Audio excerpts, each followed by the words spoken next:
Hello. I think we're live. How's it going? My body was like, why don't we give you like last minute nausea like right before the stream? I'm fine, but I'm like, really? Like, did we have to do this today? Um, I hope you can hear me. I think so.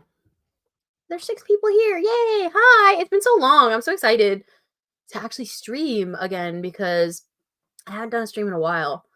Um, because I've gotten used to doing them weekly. I think I want to continue to do them weekly for pretty much as long as I can. um, Hello. Okay, I see people are here. Happy Thursday, yeah, and happy leap day. I put this stream today for like a specific reason, which we'll talk about. Um, Hi Nessa. Hi Sammy. Hi Reese. Hi Jade. Um, I hope everyone is doing good and not nauseous like me. I'm like, why? Like, why did that happen? I didn't do anything to deserve this today. But thank God, like, I think we're just gonna keep it pretty chill on the stream anyway. Um, Hello. How am I doing? I'm doing really good. I'm a little bit like kind of nervous because I did some job applications. So I'm always nervous when it goes to that. Um, But I'm feeling good because I went out a couple times. In the last 2 weeks, I've left the house twice. So I feel good about that. I'm working on like I have a mild like kind of fear of leaving the house. I realized and I was like, okay, we need to work on that. So I've successfully gone places, which is nice. And I have things to show you from the places I've gone. I decided I was like, let's do like a show and tell. I started a bit early, so I'm just kind of rambling. It's now finally 3. Um, Yay! I'm happy you're able to catch a stream, especially like when I do them in like the middle of the day, like when there's like it's a work day. So I appreciate everyone who can still come.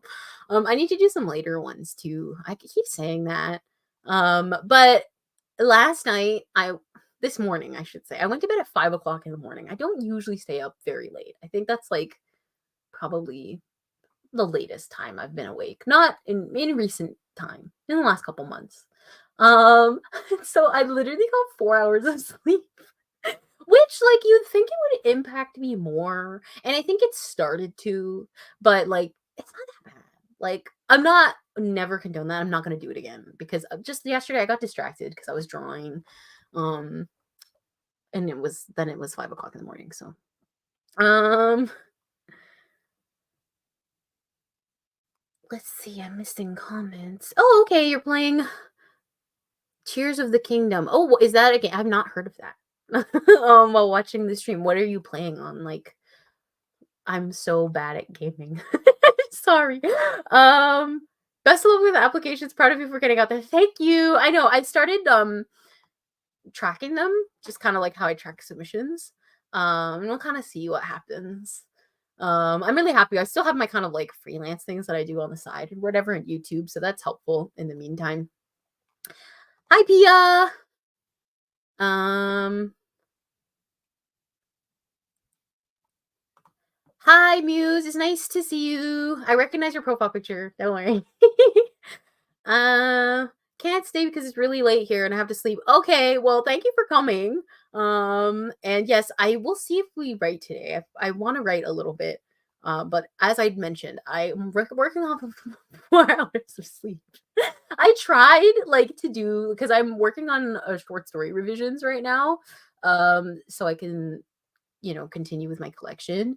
Um, because I want to email my agent. I'll probably send the email tomorrow. But I tried to do them earlier today and then like I just was so like I knew that my brain I wasn't tired, but like because I didn't sleep, my brain was like, I don't want to do this right now. So I kept procrastinating and it was too late. So I'm probably not gonna write that. I'm gonna probably write something fun.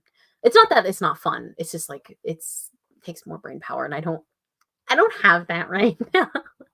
um Rachel is so bold for a midday Thursday stream, but I was like, no, I have to be there. Okay, I will explain why I put this stream today and not tomorrow. It was like a toss up between today and tomorrow. It's because I posted about this on Tumblr yesterday, and if you've been around, well, today because it was 5 o'clock in the morning. But if you've been around for a while and you know anything about Mothwork, which is a book that I have right here, I made this by hand. I have a video making it. This is a book I wrote. I started in 2019 and I finished in early 2020. Not early 20, like March of 2020. And I finished it on Leap Day.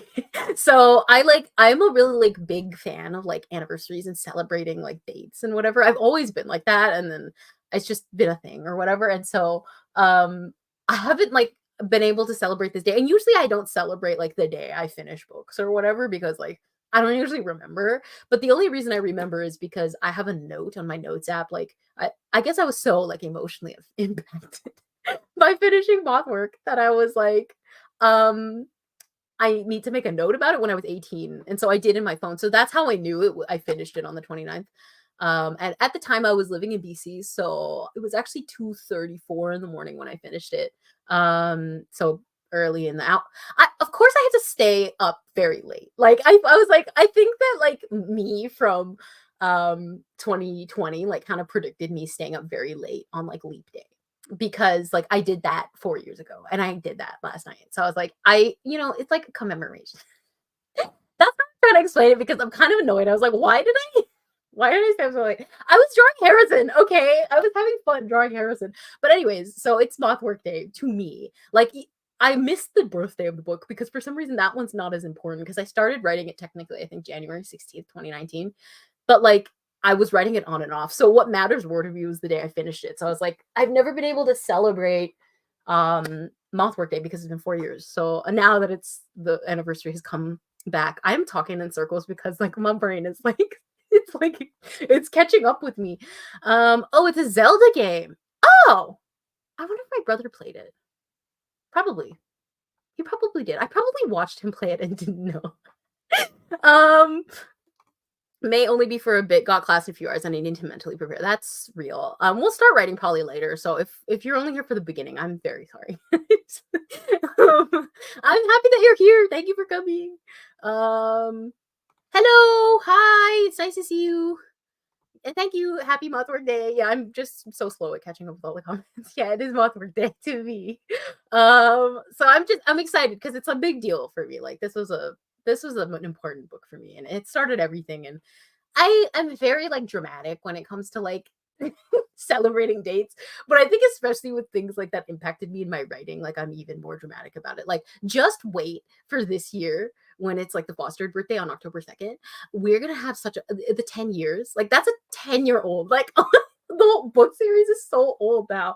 It's gonna be a whole thing. I'm gonna do a whole extravaganza. I need to start preparing those videos like now because I'm excited. So if you have things you want to see like for like the 10-year anniversary, because I've been on YouTube, been posting on YouTube since 2016. So like for you guys have been here for like a lot of that journey, right? Yeah. Wow, that's a lot. So I'd like to involve people. Anyway, I wanted to read some of Mothwork, but I don't know. We'll see. I've made this copy, but it's like very, I don't know how to like, oh geez, you can see. As you can see, it's not very structurally sound, which is like accurate to Mothwork, I think, as a book. So I want to read some of it, but okay, we'll get to, ooh, you can see like there's a girl. What is happening? I make books in a different way now. I don't do perfect binding like I did in the video. I actually sew it now. But I wanted to show you some fun things before we do that. And then we'll do some writing in a little bit. I just need this nausea to go away. Like, what? Why are you still here? Yay! Thank you, Caitlin. I see Mothwork. Yeah. Thank you. It's been a while, but a while back you did 3-page critiques and you did a critique for one of my stories, and your comments were very helpful. I did? Oh, that's so awesome. Yeah, I was fundraising for my dog. Oh, well, I'm very happy that that they were helpful. Thank you for supporting that. That was very helpful for my family. Really, it was very helpful at the time. So thank you. It's very nice. I still do edits now. I do them on Fiverr. Um, maybe I should offer a 3-page critique option. I didn't think of that. Maybe I'll add that. Thank you. The hair. Do you see how long it got? It's been 3 weeks since I got it.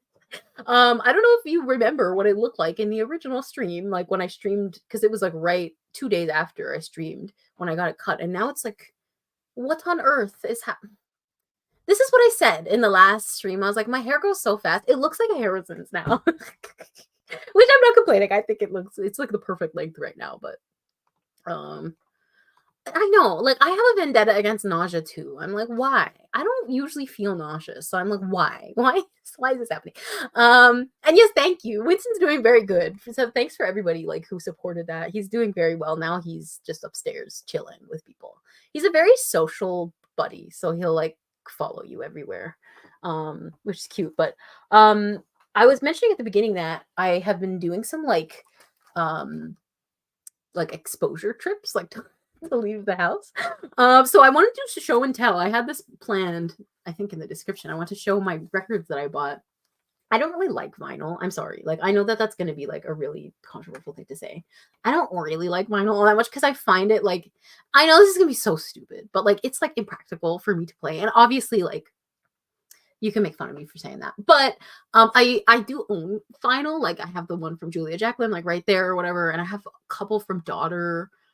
I bought one at like the Daughter concert. I have like a lot of like Ed Sheeran vinyls too, because remember I had like an Ed Sheeran phase like when I started writing. And so anyway, I have vinyl. I just don't play it that much, but I just had to get these. So I got some vintage vinyl. You guys know that I've been in my like Wham George Michael era. So like I got this one, Make It Big, and this is vintage. So it's like from like around like the time it was released. Is what it said. So if we believe them, it's in a plastic thing, but I don't feel like taking it out. And then the bag, isn't that cute? And so I'm very happy with this. I was listening to it yesterday, and it sounds great. So I'm gonna just stand this up over here so it doesn't fall. And then I don't know if you remember in one of the other streams, I was showing a 45 of I Want Your Sex. And I ended up getting, like, they surprised me. They had this one. I did not expect them to have it. So they had the whole, like, monogamy mix put together. So I bought it. It was great. It was like $10 for this one. The other one was like 30, which is like, I have thoughts about that, but it's fine. Anyway, I'll get back to your comments. I just wanted to show you those. Yes, he's doing very well. He's such a good boy. He's 4 now. He's like a little brother. He's so fun. Thank you for coming, and I hope that you had fun in the 12 minutes. I'm sorry that I talked so much. No, Mothwork is not published. I made this like with my hands. Like that's why it's falling apart, because I made it and it was my first like attempt at like binding my own book. So I have a video making it, I think, on my channel. I've bound like the rest of my books too. Like I'm just gonna pull out Body Back because you guys have seen it before, but this I've done 3. So this one is Body Back. I made this one. This one's really nice. Like this is the prettiest book. I know I've shown, but do you see the glitter? Like so nice. Anyways, so this one's structurally sound. You can actually read it. I also did Seventh Virtue. Wait, I was looking for the 24 karat Harrison bookmark. It's in here.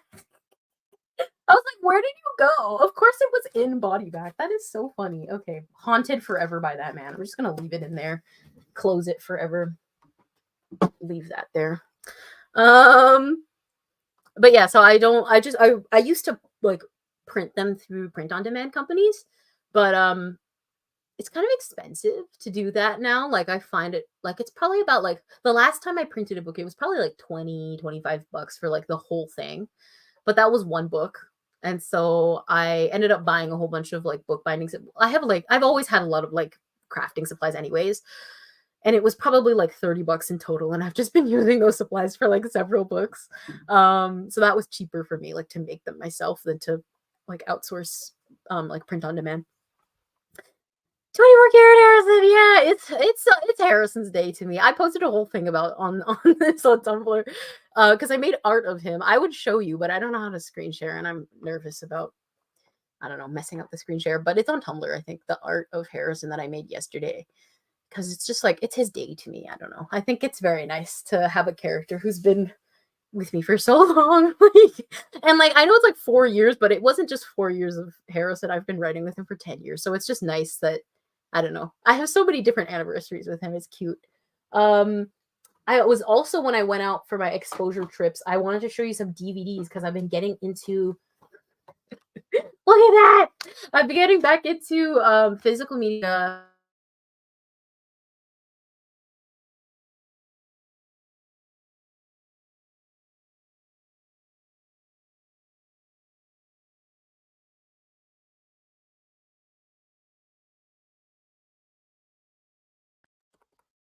My internet cut out right as I was talking about Outlander. That's very rude.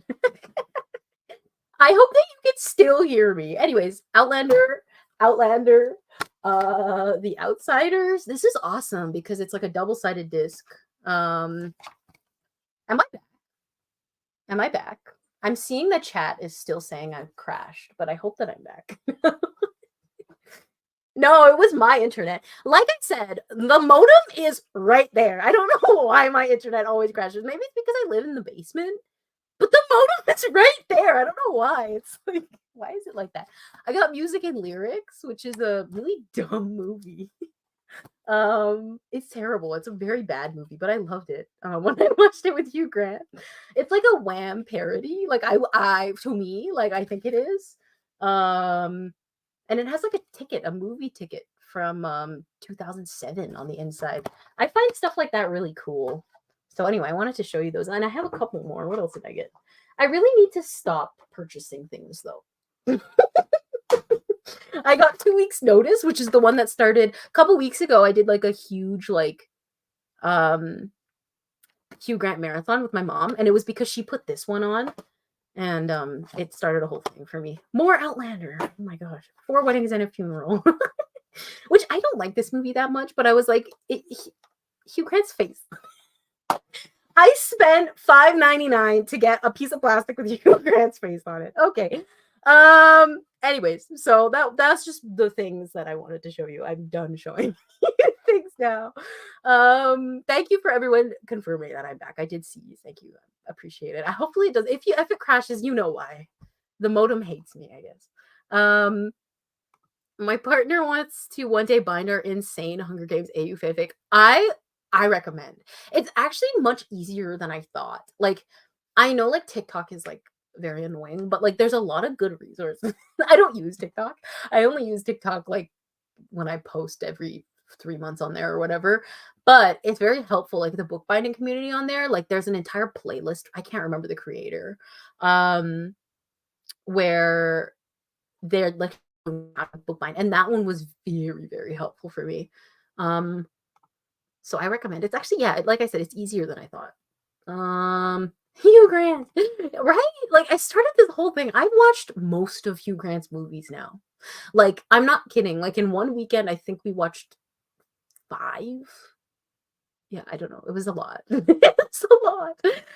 Yeah, I love physical media too. Like I just think it's so cool. Like I don't know. What does the disc look like on this one? Oh, this one, see, it's just like it's gonna glare, but this one is just the double-sided. One side is probably, yeah, the standard picture, and then the other one is probably like the widescreen format. But I like looking at the discs. I have a DVD player, so it's fun. I think it's more fun than streaming. But I mean I like the convenience of streaming too. This is your first live. Welcome. We usually just talk about like random things on the live, and then I eventually start writing like an hour into it. Sorry. But I'll write soon. My friend handbound a Pacific Rim fanfic. Yeah, I know. Like there's also like the whole community like in like the fanfic like bookbinding community is huge too. So I think on Instagram there's like a huge community there, but I learned mostly through like Sea Lemon videos, and it was a lot easier than I thought. Like I said, it's a little bit like there's a learning curve, and you're definitely gonna like mess up, and like it's probably not gonna be super structurally sound on the first go, but I think it's fun. I mean, I can like flip through the books, and I think that's it's more fun that way. Um, Honestly, from what I've seen, I think I agree. um, I'd read the Hunger Games audiobook version, right? I know, I'm so interested by it too. I saw somebody bound all 3 of the Hunger Games into one big book. If I can thrift some copies of the Hunger Games, I wanna do that too, like, just do, like, all 3 in one big book. Um, anyway, oh, I said I wanted to read Mothwork. Do people wanna hear me read Mothwork? Because I don't have to. I really don't have to if you don't wanna hear me read it. I probably will just like look at the chapter openings are quite good in Mothwork. I just like today's just like a Mothwork day for me. I've just been thinking about it. I'm trying to find I was supposed to like prepare and like put sticky notes on the places that I want to read and then I always never prepare properly. People want me to read it? Okay. I see one person says read it. Okay, let me find something to read. What's weird about this book is that it like sometimes I forget that it bounces right off like the canon, like the dystopian canon. Like it's so weird to me. Like I don't know. I think it's cool, but it's like this is so I view this as such like literary fiction, but at the time I was still writing Fostered, like the original series. I wrote these 2 books, like the last book in Fostered and this book concurrently. Um so I think it's kind of weird to think because I just saw Reeve's name and I'm like, why is she in the book? And I remember she's actually there for a while. Why is Darren here? See, it's weird. Anyways, it's strange. Ooh, Jeremiah. Okay, let me read the part where Harrison meets Jeremiah. I think I've already shared this. I'll just read like the first paragraph and then we'll kind of flip through it. No, oh my god, hi Sarah. Mother Nicholas, I should have worn it. I just have Harrison's angel. But yeah, I should have worn it. It's Mothwork Day. Sarah got me a blue necklace with a moth on it, and then like you could engrave something on the back and it says Mothwork. I wish I had it. I could show you. It would be perfect because like this is like the blue book. Okay, we can read the little bit with Jeremiah. Just oh my, did you hear this? I don't know if you can hear it, but it's breaking as we speak. No, oh my gosh. Oh, it's literally falling apart. Oh boy. Okay. Well, it's fine. We'll find somewhere to read anyways. I lost my spot now. I was gonna read. Oh, here it is. So this is from ooh, this book is not. It is falling apart just like Lona and Harrison's relationship. Like this is something thematic.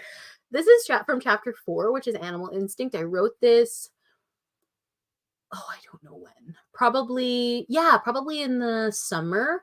So I was 17 of 2019. And this is from page 32. Okay. The motel is named after a dead woman, the Greta Arquette. Harrison discovers this while absently thumbing through a brochure at the empty front desk. The lobby is decorated with vintage clocks and floral wallpaper, and it makes sense. The woman it's dedicated to died at 92. He's on page 6 when a young man with an earring and a hairpick appears behind the desk. Harrison shuts the brochure and slots it back into the display. Can I get a room, he asks, already fumbling for his wallet. Long ride? The clerk, Jeremiah, according to Jeremiah, I miss you. Okay, the clerk, Jeremiah, according to his name tag, smiles. His skin glows amber under the lanterns hung from the ceiling, and his hair looks too good for it to be 2 a.m. The collar of his uniform pastes underneath his sweater, and it's almost charming, this unnoticed mistake. So that's just a little bit where we meet Jeremiah for the first time.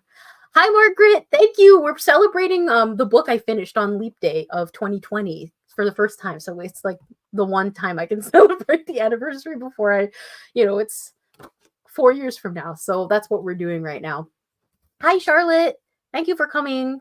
So that was like the little bit meeting Jeremiah. I love that part. I think I have a whole video called The Real Reason You're a Bad Writer, I think. And it's just me like encouraging people by like doing it myself to like close read your own work and like enjoy your own work and like do like a reverse critique.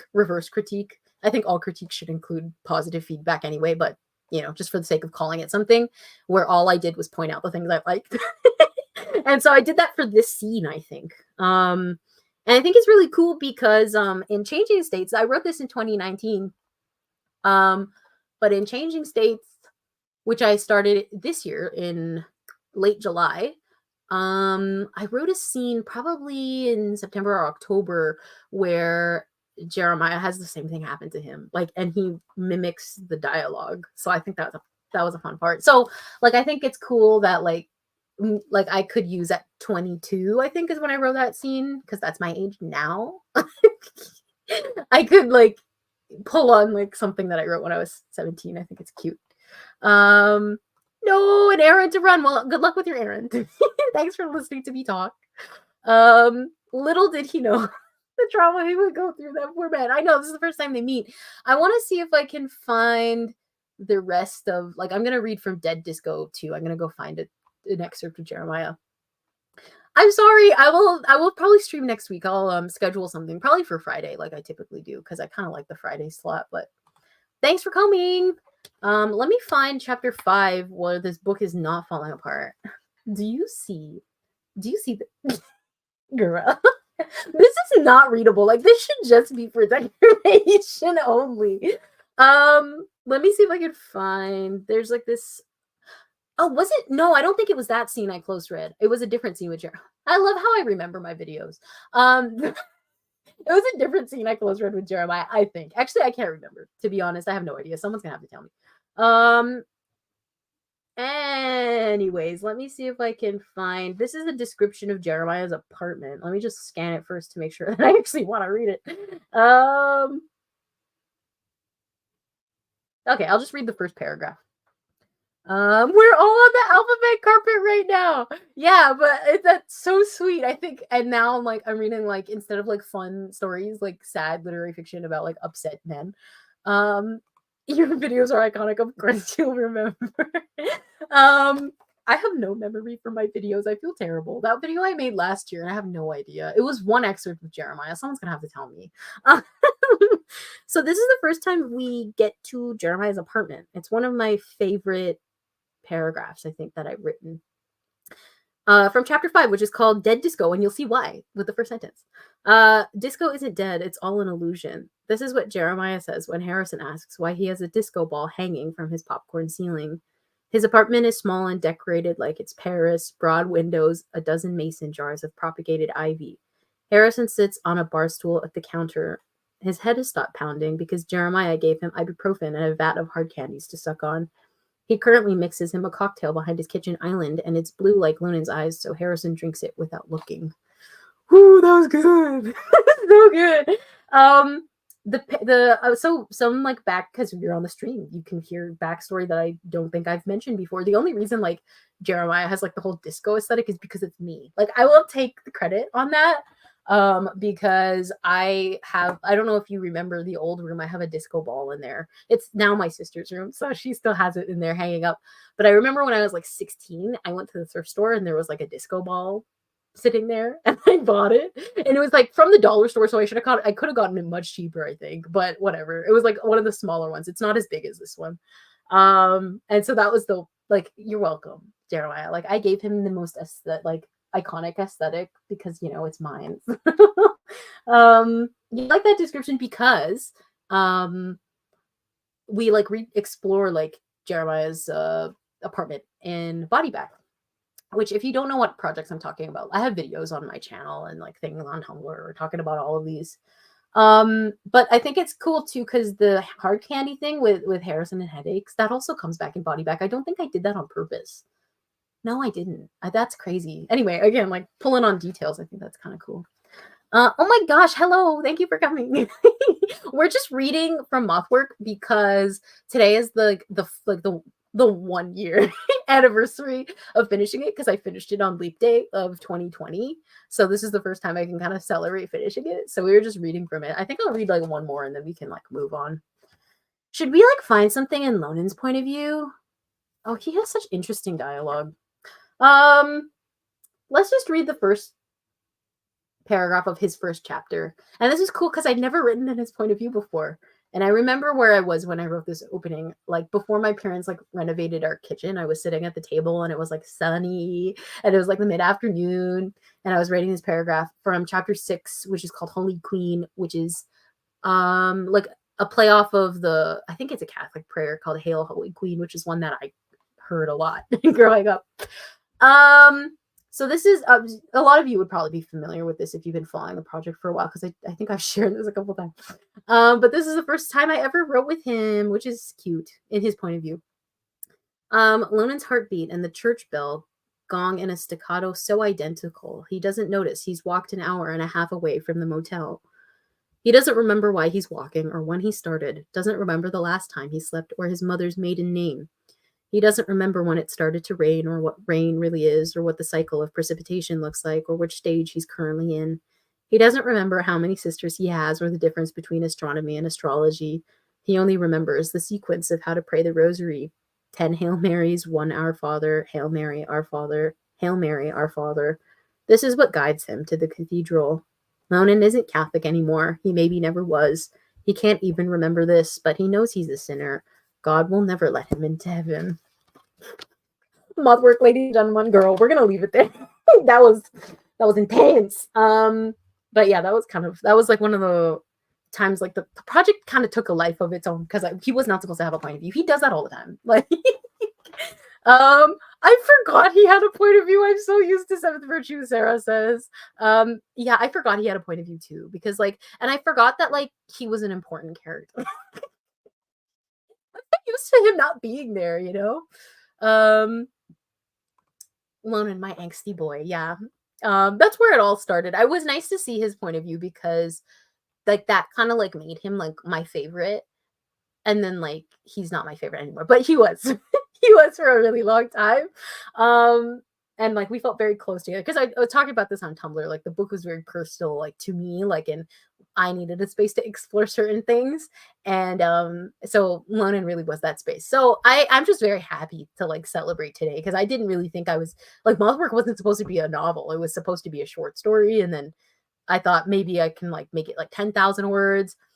And then it eventually became a novel, which is kind of how I'm writing recently, except with like novellas. Like every time I try to write a short story, it turns into a novella. He's definitely going through it. But yeah, the early chapters feel so different because not only do they feel so much younger to me, even though they're like the same age as when I'm writing them now, it's just because I was younger. It feels like such a different time, which it was. So that's like the Mothwork celebrations. It's been half an hour, which I think I'm kind of impressed that I've only been talking for half an hour.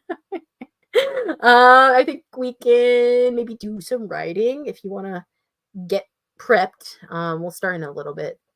But like I said, I'm supposed to be working on edits. I don't think I have it's my fault. I don't think I have the capacity to make connections right now because I like I said did not sleep.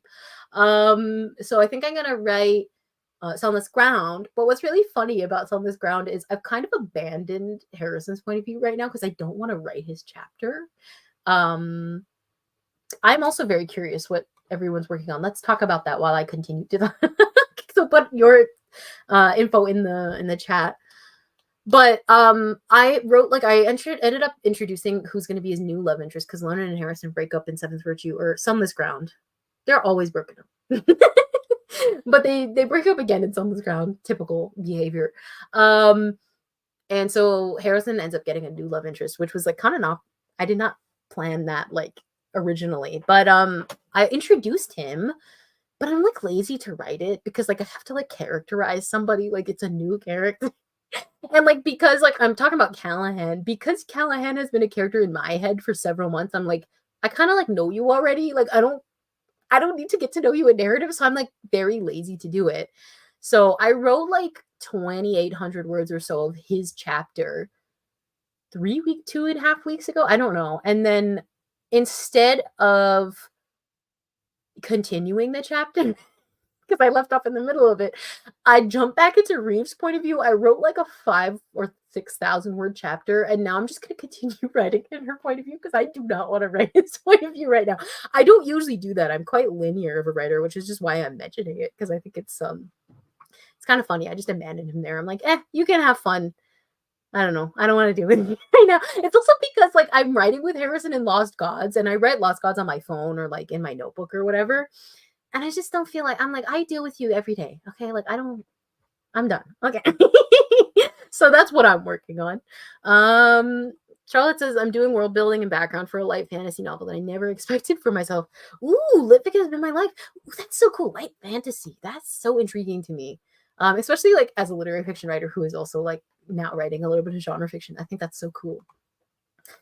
I've been working on the first draft of my fantasy novel forever and realized I don't know the antagonist that well personality-wise, so I'm writing some 4 fun background chapters on her. Oh, that's so cool. Like to do full chapters? That's an awesome idea. To develop the voice better. Oh, that's cool. My plan is to finish chapter 13 of my fantasy work, which is a sequel to my first book. Oh, we love sequels. You know me. I love writing big series. So that's cool. I think I might be working on chapter 13 too. Something around there, I think, of my book. I'm 44K into my book and I'm going to try and smash through the roadblock I'm at right now. I've tried like 2 times now and nothing has stuck. 3 times a charm. Oh no. Okay, well I hope that you can get through it. The roadblocks are so tough like with books. It can be like yeah, really like trying so many different things. I mentioned that in a writer's block video. Sometimes you kind of have to try all the little paths and then one finally sticks. I hope that the sprint can find something where it actually sticks. I'm editing a short story I've been working on since October. That's super valid. I really, really, really, really need to work on the short story that I have been working on since 2020. That's the one that I'm trying to edit to, but I'm avoiding it. But good for you. That's awesome. I'm working on a short story I've been writing to try to discover my voice for writing. Oh, yay, that's fun. I have a whole newsletter.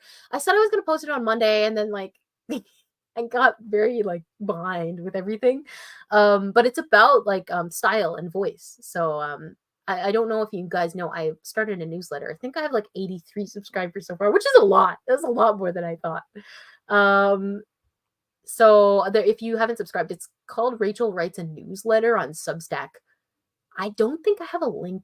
I think I actually posted about it on my community tab. You might just have to scroll a couple posts, but I haven't put the link in my description yet. Okay, I love seeing everybody talk about what they're working on. Trying to draft the opening chapters of my physiological thriller, and I've been procrastinating on for the past month. Ooh, that's cool. I love opening chapters. They're like scary to me, but also like really fun at the same time. There's nothing like the newness of starting a project. And you says, I'm working on the Rightblur intro for FPS. Rachel, I sent you an ask with the link. Oh no, it didn't eat it. I am so behind on asks. I did see it. I'm gonna check it out. I just have been so behind on I saw it. I'm very sorry that I'm taking so long to respond. But I'm excited to check it out. Charlotte says, I just got back from the library, so I'm eyeballing my book pile instead of the Google Docs. That's also valid. I haven't read a single book in February. I'm almost done a poetry book. So I want to kind of finish that today. I read like 4 in January, and whenever I read like more than like one book in a month, I sometimes need to take a break. Reese says the thing I'm working on is something old from 2021, but it's taken on a new life as my dealing with grief project that I decided to just completely rewrite. Oh, that's cool. Already 5K in. It's feeling good. I love when projects can be like a little space for us to go to. I'm happy that you have that project and already 5K, and that's awesome. Pia says, jumping between fanfics, but for original stuff, I've got a book in Spanish. Ooh, awesome, about wolves. But also, I saw one post that reminded me of Pia Dad and Adam, so I have to keep staring open. Yeah, if you rate anything with the 2 of them, you know how I feel. That's so cool. But I think I saw you talking about writing something in Spanish. I think that's so cool as well. Shade says, yo, I have no idea what I'm gonna work on. My Google Drive is terrifying. I feel that. I don't feel like working on the terrifying things right now, so I'm just gonna do something kind of easy. I didn't say this, I buried the lead, but I finally got to the point where like Reeve, I'm so excited for her. Like, Sis is engaged. I'm like, queen. Like, I'm very happy for her. Okay. Like, this is a character I've been writing with for so long.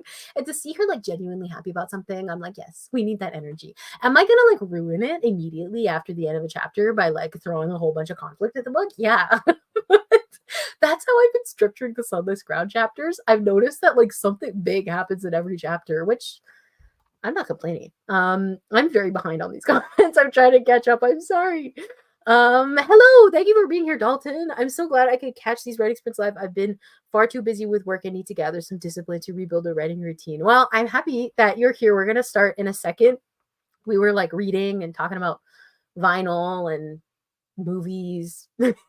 So now it's 40 minutes in and we're ready to write. Um yes, and I'm so excited to check it out when the intro does come out. I'll be sure to read it and everything. That's so cool. Sammy says I haven't been writing in a while because mental health hasn't been great. So I've been on a break, but I do hope to continue writing soon. Honestly, like take all the time you need. It's always gonna be there. Um I only recently started to get more consistently back into it. Also for me, for my mental health, I took off like quite a bit of time. I think yeah, it was a month and a half. And so I think that's okay too.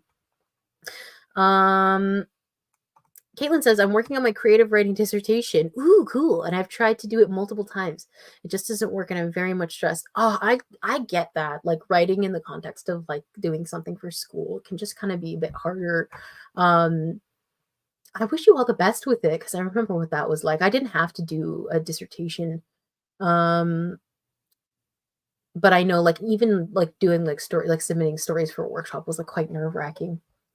Oh, you meant to write psychological. I mean, psychological and physiological. Like, I was like, physiological thriller, that could be interesting, but psychological thrillers are cool too. I like psychological thrillers quite a lot.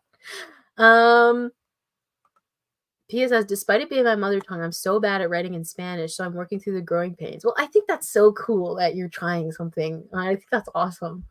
I wish that I could read it, but unfortunately, I can only speak one single language. But I think that's really cool. Recently got off of writing too for mental health reasons. Breaks are required. Yeah, they are so required. I noticed that at any sort of like big changes, I always kind of take a pause with writing too. And yes, please send. Please, I would love to read it. I got like 2 chapters into this new project, then boom, sister had her baby. Right, I saw that. Congrats! I'm so excited to hear that. Very excited to get back into it. Okay, well that's awesome. Congrats again. That's so fun. Caitlin says I gotta write an 8,500 word short story, and I've never written anything that long, so I have no reference point. Also, perfectionism. Okay, I am in the exact same boat because the short story I'm putting off has to be longer just because I'm trying to like I have a word count to reach with my collection and also because the story warrants it and I've never written anything that long. So reference points have been kind of tough because I'm like I don't know, I haven't written short stories. Like usually I write under 3,000. There are a couple short stories that I really like that are probably like I don't know if there are any particular magazines. If you can get your hands on any Malahat review copies, I know that's an only like print magazine, but they typically publish quite long stories. I know there are a lot of stories on Joyland that I think are quite long too. Anything that like I found that reading stories that are like a similar length and similar vibe to what I'm going for has been like helping. Um I feel that with tripling the word count. Yeah, yeah. How do I do triple the word count? I know it's so hard. I don't know still how to write longer short stories. It's very confusing. You're not alone in that. Taking it like bit by bit because I've been very anxious like to write my short story collection. I've been like putting it off too. I found like just taking it bit by bit and not pushing myself too hard has been really helpful and doing a lot more reading than like necessarily like drafting has been helpful. I don't know if any of those things will help. um but anyway, let me grab this timer. Google changed everything. Like they've changed their like I don't know, they're trying to look fancier. Anyway, so they changed their timer. It looks different. Ooh, Jade says long short stories are my literal favorite. Ooh, I wish I could find more, but there always seems to be one or two in single authored collections. Yeah, there typically are. I've been really enjoying them, especially ones that could almost be novellas, because you know me, I've been really liking novellas. I think just reading anything that's longer, like even if it's 5,000 words, has been helpful. Like, what does that structure look like? My friend Shaylin writes a lot of longer short stories, and their link tree is in their bio, I think, or their description on YouTube. So if you haven't already read Shaylin's stories, you could. I mean, those have been really great. I mean, so That's like a recommendation. I think they typically write like 5 to like 7,000 word stories. So those have been helpful, I think. And amongst other stories that I have been reading in just random collections. Anyway, let me share if I can remember. Share screen. Okay, I will see you in 15 minutes.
Yay! Okay, we're done the first sprint. I hope it went well for people. It took a while to get into writing. I haven't written in a couple days.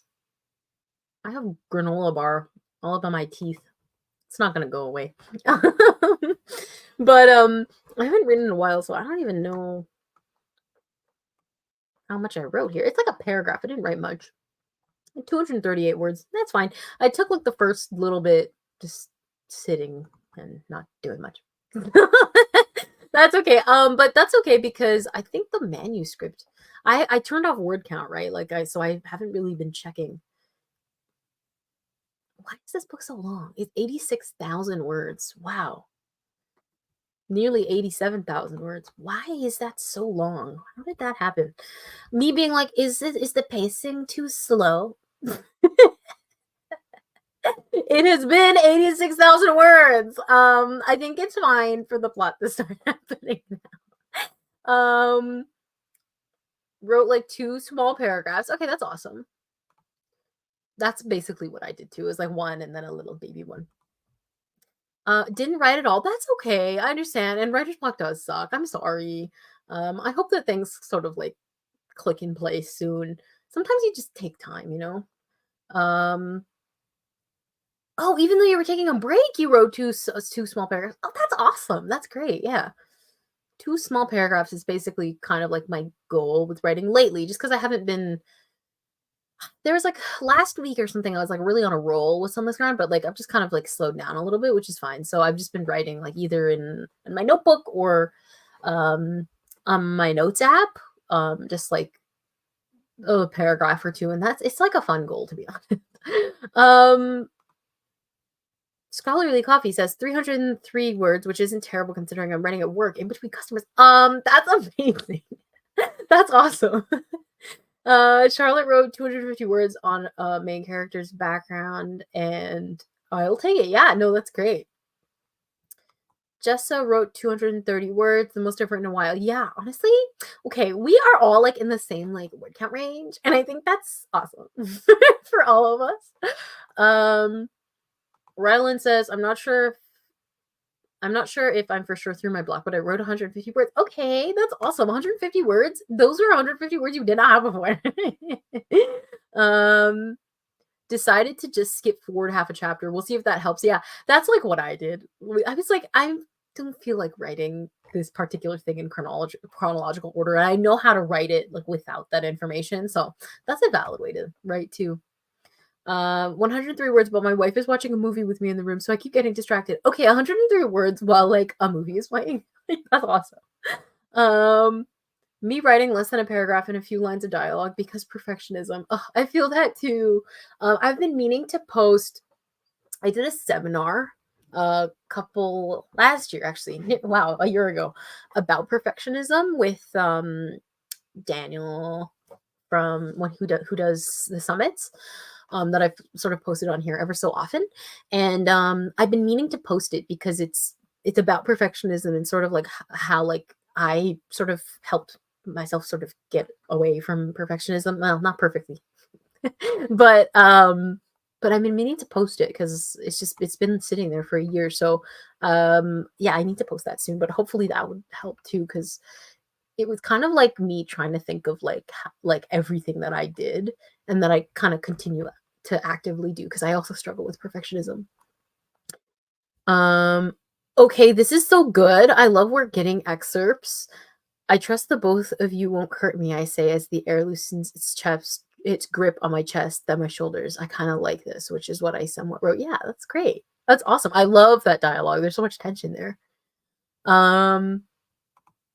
I'm unfortunately in the car right now. I can't focus on writing. Too busy looking at scenery. No, that's valid too. That's me when I'm on drives. I just look out the window. I always say I'm gonna write, and then I just look out the window, and that's the best. That's basically writing. Okay. Reese says 196 words chewing on description. Yes. Okay, we love description. Is it just writer's block season? Yeah, maybe because it's kind of like after the holidays and now the years kind of settle into itself. Maybe this is the time. No word count to report. Says Jade, but working on the little blurb for my poetry collection that I'm using to guide the revision. Almost finished with it. Oh, that's awesome. That's so cool. Poetry collection blurbs are so tough. So that's so awesome that you're working on that. Or is it like, oh, is it coming together? Just like almost done, or um Pia wrote 2 sentences trying to get Adam stabbed. I know some characters who could help him with that. I'm just kidding. Um oh, good for him. Adam getting stabbed is like, I don't know, it just feels like all is at peace in the world. Like it's balanced. Um Walmart Gremlin says, I abandoned the last story and am now working on a different one. I just need to figure out the plot and characters. Okay, cool. I love, like I said, like I love discovering the beginnings of things. I have like both like a love-hate relationship with starting things, but like I think like thinking about starting things is really like scary, but like when I actually am there, like it's so fun. So I love starting new stories. Ooh, we're getting excerpts. Okay, she looks back at me, her eyes looking me up and down, a question in them of conviction. Ooh, that's good. Or if I were to assume an offering of turning back now, what I shake my head. Oh, I love that. The M dash placement is perfect. The emphasis there. That's so awesome. I love reading your writing. I don't think I have anything to share. Sorry. Um, my paragraph makes no sense because like while I was writing, which is fine, like I don't care. But while I was while I was writing, I kept getting like ideas. I was like, okay, I need to add like a sensory like setting detail. So I just kind of inserted it like randomly into the paragraph. So I probably have to go and like reorganize this paragraph in a second, but it's just Sunless Ground, so I don't, it's not like the prose book for me. I don't really care to focus on that in this book anymore. Though the writing is still quite good. It's just like I don't think about it that much anymore because I have my literary fiction stuff to think about. Before, when I was only writing Seventh Virtue, the writing was so literary. um, Anime fans are still in the planning stage, have only a dynamic between two characters and nothing else. That is so cool. I love being in like the bud of a story. I think that's cool. I kind of have like, I don't think I mentioned this. Have I mentioned this on the stream? But I've been thinking about rewriting Mothwork because it's Mothwork Day. I don't want to talk about that much because I don't know if it's actually going to happen, but like very, very, very loosely. Like I cannot ever in like a project that I would plan to like publish I could never have the names like Lonan and Harrison. Like no, they're mine. So I would have to rename them and kind of create new kind of backstories and everything, which I think could be fun. But I kind of want to rewrite very basic premise, and I have a title for it already, and I've been thinking about it. So that kind of reminded me what you said here, only a dynamic between two characters and nothing else, because that's pretty much all I have. Because I wouldn't I think I see something here. Rewriting. Yeah, I don't think I would necessarily like be actually like rewriting the book because I don't want the book. Like I don't want like the actual plot there and the character. I don't know. I just like the original concept of like two characters in their like early 20s like who are may or may not be dating, and there's like a lot of tension because of that, and then one of them is having like a mental health crisis, and so the other one like takes him to a cabin to like decompress. Like I like the concept. I think it's a cool like the very basic Mothwork concept I kind of want to take and then rework. I have ideas for like I don't know. I want it to be short though. I just want to try. So I think after I finish, oh gosh, I don't know. I don't know. I guess I could start at any time. I just kind of haven't thought about it. But I kind of want to like think about it and plan it and kind of not plan like scenes, but kind of think about the actual story because I wouldn't want to write it in it would be in Harrison's point of view. Like, yeah, I don't want to write it actually with him. Um, but yeah, let me catch up on some of these. I have no excerpts. I'm just ironing out birth charts and family stuff. Oh, that's cool too. I love hearing everything that we do in the time to write. Um,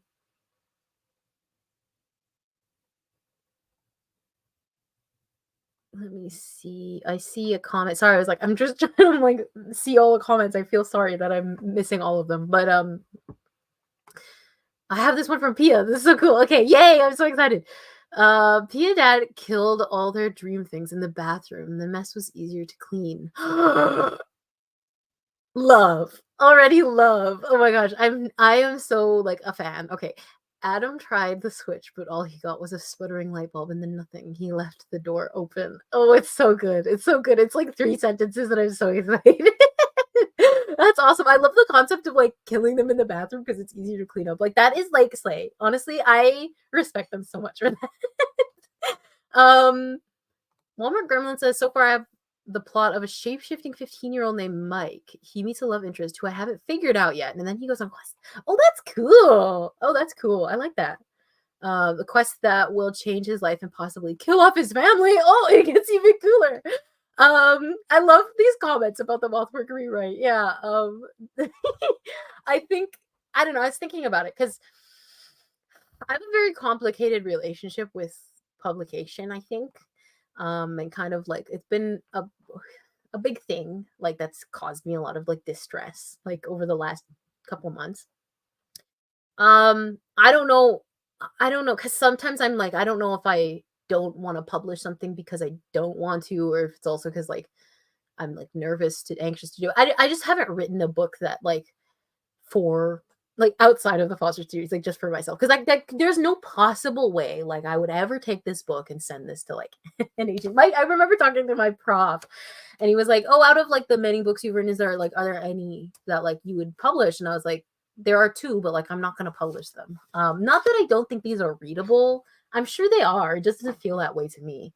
So I just want to take like the basic concept because I love that kind of story. I'm always like down for that story about two characters that are kind of doomed. I like it. And I just want to try. If I make the goal of, oh, I just want to write 5,000 words of it, it's going to turn into a novel, knowing me. Oh, as a longtime follower, anything Foster to Jason that we get officially is a yes for me. Oh my god, that's so exciting. Well, I don't know if you know, I wrote a story in Reeves' point of view that's going in my collection. So if that collection gets published, you'll be able to read the Reeves story. It's actually an adaptation of a Seventh Virtue chapter that I managed to turn into like literary fiction. It was a literary chapter, but I just think it's very cool that I managed to take like a chapter from my contemporary fantasy book and turn it into a short story. Um ooh, this is cool. Fun surreal bit. Like an excerpt. Kelp and scalloped edged seaweed grow impossibly through the pool's tiled floors, silvery smelt, shining tinfoil pink under the synthetic lights, weaves between a wad of sea grapes. Dude, the details in that last line. Tinfoil pink, synthetic lights, a wad of sea grapes. That's so good. I love that. Um That's so cool. Thank you for sharing. Wasn't planning on writing right this moment, but I came across here and now I'm here. Oh, hello. Hi. We just talk a lot on these streams. I might try and fit a snippet of what I'm working on. Yes, please. Everyone's welcome to always send things. That's so good. But yeah, I don't think I have like for the rewrite. I don't want to say anything about it because I feel like then it's going to be official and then I'll be nervous to write it. But I guess it doesn't really matter. I have a very vague idea of like I think I want them to be like in school for a bit of it, like a there's a bit of like a university plot. Think like Saltburn, but like obviously not Saltburn. Just like I've been reading a lot of fiction, especially like queer fiction. A lot of the queer fiction I write follows like two characters who like are doomed. And that makes sense that like I would because I've been writing that for a while. So I've just been really enjoying like Saltburn is one and then I read Lie with Me by Philippe Besson, I think. I'm so sorry for mispronouncing his name, but I read that one recently and that was very good. And then obviously Cleanness, which I talk about in every single stream. According to Sarah, she was like, "Oh, you talk about that book in every stream," and I was like, she called me out. Yeah, so like a lot of I just think it's so interesting. Oh, and then I watched that movie with Hugh Grant, with Morris. I always want to say Maurice, but it's not. I don't think. Anyway, so I watched that one recently. It's the same concept. So I was like, I have that story and I like that story. My story, I already wrote it. The story about two characters who are doomed. So I was like, why would I like write a new one when I kind of have the foundation of it? And I think if I write something with the perspective that I'm writing about somebody I know or somebody adjacent to somebody I know, it's easier. Why am I using my hands so much? Okay. Anyways. um I feel like before I publish, I have to finish many different projects to prove I can. I'm so scared of selling one book and having it be a fluke. That's exactly how I feel. I've been very nervous about it, and we'll kind of see. I'm just trying not to like overthink so much because it's like, whatever happens happens. But also, I'm like an overthinker, so that's much easier said than done.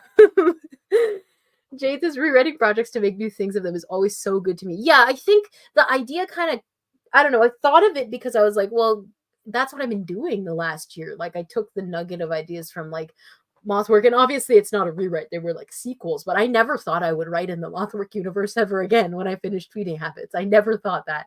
And so like to now like be more comfortable in it, like after like reading something and being re-inspired by it. Yeah, I don't think I would actually ever like use any of the writing, like if there are lines or whatever, but I just want to take the concept. I might even change. I think I might write it in past tense. I don't think that present tense will work. It'd probably be third person still though. Do you have any tips for adding an interesting twist to your story? What do you mean by interesting twist? Like a twist, like the twist, like in mystery stories, or like making a story like unique? I would be happy to answer questions. Um, as someone with a book self-published that I think is mediocre now, sometimes you just gotta push through, keep writing and move forward. That is so interesting. Yeah, I think like when I was really nervous in the summer about like what's my like career, and I've been very anxious about this since 2021, I think, because I knew I was graduating. Like I think how I'm approaching it now is instead of like running through every possible case scenario that could go wrong, which is how I usually think about things. I'm just trying to like just let it whatever happen. It's a lot. It's a lot to like ask of myself to do that because that's not something that comes naturally to me at all. But that's sort of been helping. So whatever the opportunity is, let me take it.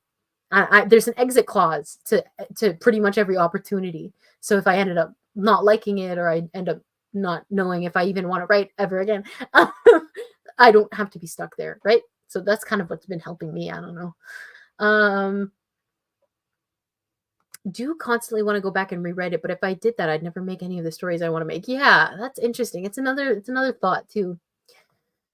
Ooh, we're getting excerpts. I ran my fingers over the cracks in the walls, wishing it had been someone else scuffing their shoes on the linoleum tiles of the halls. She's so angsty. I love linoleum. It's one of my favorite words to use. So I'm so happy that it's in this excerpt. Ooh, okay, we're getting snippets. I see the first two, so I'll wait for the third and I can read them all together. But yeah, I don't know. I think writing has been so interesting to me lately because, like, especially since I finished the novellas, I finished Changing States, I think in January. I already don't remember. Maybe it was February. I think it was January. I don't know. See, I don't usually remember the day I finished books. Proof. I have no idea when I finished Changing States. Like I haven't had like a project to dedicate to, and nothing against Sunless Ground. It's just like I'm like I don't like that's not really my I don't want to treat it like as a like a full-time project. I hate to like describe writing that way because it makes it seem so much like work, but it's not something that like I'm kind of constantly working at and that's also not a process I'm trying to like recreate because I was so focused on like the like really disciplined process from like April to December, and I don't know if I want to do that at the moment. Like with my process, I kind of just want to take it easy and like chill. um so it's been kind of interesting, kind of thinking about new things to try. It's kind of scary, but honestly, trying them all has been helpful. If I didn't try anything new, we wouldn't have Mothwork. So, um, yes, we're still doing snippets. We do snippets the whole stream. Please send whenever you want. Um, okay, I think we have all the excerpts. So I'm gonna read these. Um, you don't have to describe it. The words left in I'm gonna try my best to say this. Nuviette's throat longed to come out, but he didn't trust how they would sound. He was bewildered by the lack of impulse control he had upon the first time he laid eyes on Eves, less than 24 hours ago, where he spotted the elf hopping off the dragon that delivered him here in the first place. But I'm willing to listen and be here for you. Those words found their freedom. Ooh, I love it. That's great. Oh, that's very great. I love that last line. That's great. Thank you for sharing. Cool. And yeah, I see this coming here. It's a bit hard to distinguish publishing and just creating. I think it's hard for me because I have always been writing for myself. Since I started writing, it's always for me. And writing isn't just like writing for like a career for me. It's also like deeply linked to like my autism. And I want to honor that. Like that's my priority, is like honoring myself when I write. I know that not everybody has that attitude. Not everybody wants to. Like some people genuinely want to write for a career and think about what's going to sell and think about all of those things. I just, because I started writing like for me, I went through that whole like really wanting to publish kind of craze, at least in my life, from like ages 14 to like 15. It was like a year, maybe 13 to 15, of like really like delving into research and like I really want to do that, and like polishing like a book to like send out to agents or whatever. I did so many pitch contests and everything. Like I really wanted like that career and attention. And then I think when I built my own platform and like the attention kind of, I didn't need like to publish my work to get that. And then also when I like became my own fan, I haven't thought about publication as much. And like in 2021, I was publishing a lot of short stories, but like I did so much of that I don't know. It hasn't. I'm still thinking about it, and I'm still on the fence about what I want. But we'll kind of see as time goes on, because I don't know what I want, and that's okay. um, oh, that's okay. Just I see. Sorry for the late answer. That's fine.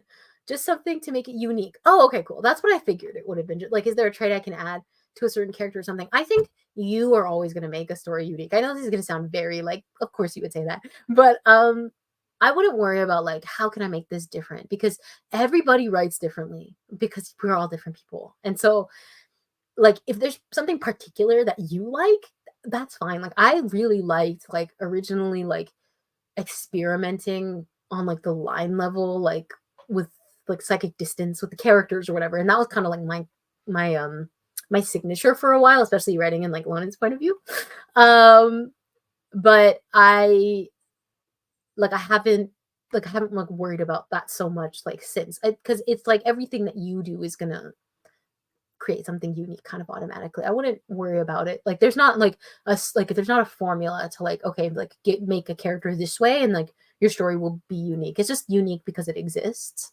Um yeah, and that's how I feel, at least. I don't think I've ever read a book and been like, this is not unique. Like even like books with different concepts, like they're all going to be different in some way. um Charlotte says, yes, writing's so essential to my own processing, so sharing it makes it sharing it slash making it a career feels totally different. Yeah, I think because I've had both, it's just really hard to tell, because I really do like having my work. I don't have a desire for other people to read my work, and I think a lot of it is because I can already share my work with a really quite substantial platform. So I should also acknowledge that too, so I don't feel the drive, because if I really wanted like attention and eyes on my work, like I know that I can already have that, right? And I'm very lucky to say that. So it's not so much like the attention that's driving me to publish. It would just be like because I have a book that I want to publish, not so much that I need other people to read it. So it's kind of hard for me to decide too. Okay, we've gotten so many comments. I am trying to catch up. I see some excerpts. I'm so excited. Okay, I'm gonna try to read all of them. If I don't get to yours and you really want me to read it, just send it again. Aaliyah says, of all the red shades she wore on her pretty prom dress and large designer bags, the fresh blood splattered over her face was the prettiest. No, that is so good. Is that like an opening? That would be like a killer first line for something, not as a pun or anything. I was like, red shades on pretty prom dress, because my prom dress was red. I was like, oh, cool. And then I was like, the blood. Okay, that's cool. Yay. Okay, Reese has excerpts. Let me read these. I think there's two parts. Okay, cool. He hadn't been here since the end of summer, and even then, he'd been in the back seat, rushing through his required summer reading because every moment he had free he spent on the beach with Sawyer and Ezra instead of doing homework. He was with his parents for 2 days, and then they drove up to campus, and it had been nearly 3 months since. You know something that I admire so much, and that I struggle with to this day. I've been writing for 10 years, and I still struggle with this. Is weaving through time like in a short amount of space. For me, maybe it's just like how I process things. I often like go step by step by step, like if I'm doing like the timeline is a week, like I won't skip days. I'll just do like Monday, Tuesday, Wednesday, Thursday, Friday, and it will be like an hour by hour progression when I'm writing. And sometimes I forget, like you can skip time within sentences. And so I have always really strongly admired when writers can do that, because I it's not something that comes to me, and I've always admired it. It feels very like professional. Like I hate to use that word like to describe somebody else's like writing. I don't want to make it seem like I don't know, that not sounding that way would be bad or whatever, or like I don't know, I don't want to like I don't want to impose my thoughts on it, but it just feels like it feels kind of like masterful, maybe I should say, instead of professional. Anyway, I love when people do that. I can't do it, so I think it's cool. um I'm gonna catch up as fast as possible. The two L the okay, the name pronunciation. Oh, okay, it's Neuvillette. Okay, Nuvi Nuvi. I'm sorry, Neuvillette. I'm sorry. I'm just pronouncing it the way I was like, how would I say this like in French? But like I don't know because can't remember how to speak French. But that's okay. It's a cool name. Thank you for sharing. I love it. I'm like 4 minutes behind on comments. You're sorry. Trying, let's see. Okay, we see one here from an excerpt. Mike's breath caught in his throat as he backed away from the cave entrance, staring into the red eyes of the grim cavern serpent. Clutching the sword tightly, he looked back at Celia, I think is how you say the name. That's cool. Okay. There's some like intense energy there, I think. Pia says, my greatest enemy is the imaginary audience in my head, which I've been trying to work on. We see this book here. The amount of times I deleted things from this book, like rewrote parts over and over again, over edited it over and over again, because I was like, the people in my mind that are reading it that don't exist, like that severely affected me when I was writing Mothwork. So you're absolutely not alone. I think maybe I should make a video on that, because like the audience in the head, like it's hard because sometimes the audience, like it could exist eventually.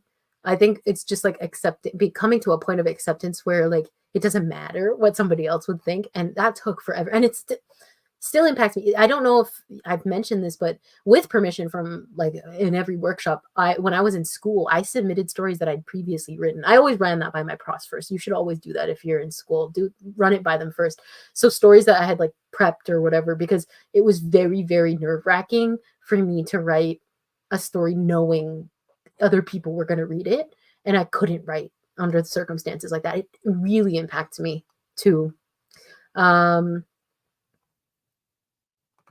says, I have a hard time ever considering my special interests work, because it's so much of my life and blood that if anyone read it, it would be uncomfortable. I don't know, it's a scary thought for me. That's how I feel about sharing like the literary fiction, like novellas. Like I was talking to my brother, I mentioned this on the stream, and like he thought I was being insecure about the work, but it's not that I think it's bad. It's just like it feels so personal to me that I just like I would feel wrong sharing it. Like, I kind of have to be aware of the intention of a project. So if it's just for me, it's going to stay that way. I don't mind sharing it in ways that feel comfortable, but not ways that are like, because I have these novels, I could just send them off, but I don't want to do that, Oh, that is such a good opener, Aaliyah, for the thriller. That was such a good sentence. PSS, oh, same, Rachel, about the time progression. I find myself writing every minute that passes and then have to go back and delete so much because it literally does not matter. Yeah. It's hard. Writing is hard. It's still I still struggle so much with certain things, like with audiences in my head and perfectionism and everything. Like, I know I come on here and I'm like, oh, love your writing, blah, blah, blah, but it's hard. I cannot negate how hard that is, especially just, I think a fear of embarrassment is what drives most of my nerves. I think of looking dumb, or like, I don't know. Those are just fears that kind of impact my writing process. Hello, thank you for coming, and thank you. I hope you like my hair. I need to wash it today. But it's like I was saying, it's grown out quite a bit since my last stream. Pretty late to the part. That's okay. We're probably gonna do maybe one more sprint, I think. So you still have time to write. And we spent like the first 40 minutes talking anyway, so you're not late at all. Oh, we have more excerpts. Okay. Celia, go. Take the stone back to Leo, Mike said, looking back at the stake. See, oh, did I miss some excerpt? I don't know. Oh, I did. I did. Hold on. Let me scroll back up. I see the first one. Yeah, here we go. Mike's breath caught in his throat. I did read this one, but let me read them together. Mike's breath caught in his throat as he backed away from the cave entrance, staring into the red eyes of the grim cavern serpent. Clutching the sword tightly, he looked back at Celia. And then we have part 2. Celia, go. Take the stone back to Leo, Mike said, looking back at the snake. Celia's eyes darted from him to the snake. She breathed out shakily before backing up and running off. That's so intense. I love action scenes like that. That's so cool. When I write, especially when I'm writing genre fiction, that kind of switching back between that and literary, I find the action scenes quite fun. So that's cool. I love reading that. Thank you for sharing. Do we want to write a little bit more? Let me set a timer. How does this new timer work? Oh, it's actually kind of cool. I will say that. Oh my gosh, Sarah. Sarah's still here. Hi, girl. This is my sister, if you didn't know that. Here's a small excerpt. Oh my gosh, yay! I just realized I'm gonna be reading Sarah's writing. Writing I love. I was dreaming the glittery abyss. Slay. Like, okay. Faces that came and went. Settings I did and didn't know. The ones with mom struck a particular horror even in my unconsciousness. Like literally, like how do you come here with like 6 sentences and like change my life? It's so good. I love it. I did not know you were still here. Thank you. I love it. It's so good. Me realizing like what's happening because I know what's happening in Sarah's book. I'm like, what is like Nell? Like, girl, are you good?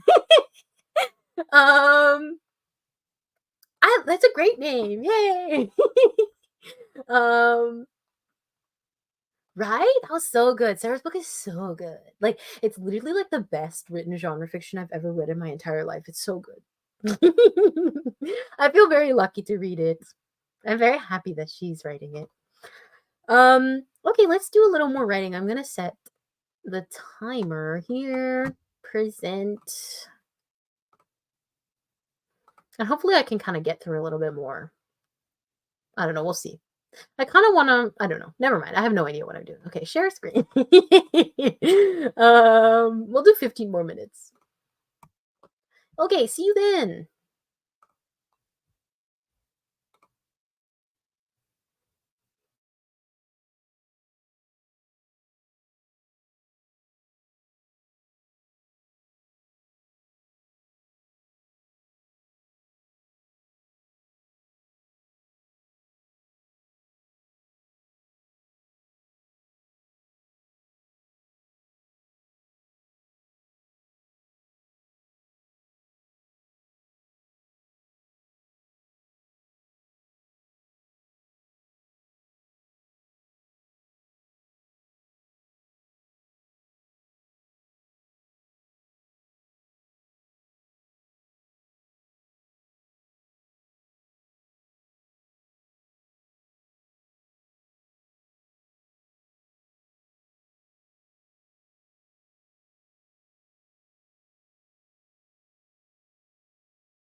Okay, awesome.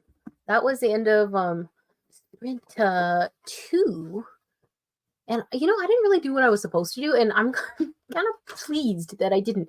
I really didn't feel like writing. So instead, I started thinking because I've been meaning to do this. I've been writing this what is it called?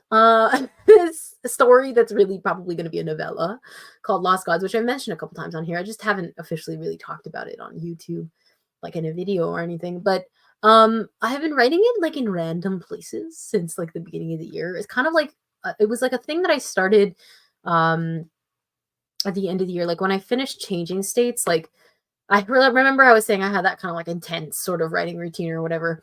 So I had kind of started doing that with Lost Gods, like going to the library, like writing it out, like being very serious about it. And then like something about the project just didn't seem like right, like doing it that way. And so I started writing it by hand in this notebook, which looks like a book. I think it's cool.